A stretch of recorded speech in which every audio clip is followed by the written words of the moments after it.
Hello friends, happy Sunday. Sunday recipe என்னென்னு பார்ப்போமா? Simple recipe தான். சங்கரா மீன் வாங்கிட்டு வந்தோம். நான் தான் வாங்கிட்டு வந்தேன். 1 கிலோ சங்கரா வந்து 300 ரூபாய் எங்கள் வீட்டு சைடு. உங்கள் வீட்டு சைடு எவ்வளோன்ட்டு மறக்காமல் கமெண்ட் பண்ணுங்கள். எங்கள் அம்மா க்ளீன் பண்ணி கொடுத்தாங்க. நாளைக்கு குழம்பு வைக்க பாதி எடுத்து வச்சாச்சு. இன்றைக்கி வந்து வறுக்கிறதுக்கு மட்டும்தான்.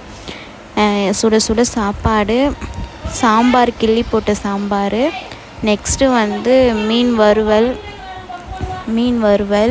மீன் புட்டு மாரி ஆயிடுச்சு கடாயில் வறுத்ததுனால. அதனால் தவாவில் போட்டு தோசைக்கல்லில் போட்டு வறுத்தோம். எங்கள் அம்மா பசி இருக்குதுன்னு சொன்னாங்க. அவங்களுக்கு சாப்பாடு போட்டு கொடுத்துட்டு சிம்பிளாக ஒரு மாம்பழம் எங்கள் வீட்டில் இருந்தது. மாம்பழம் கட் பண்ணி வச்சோம்.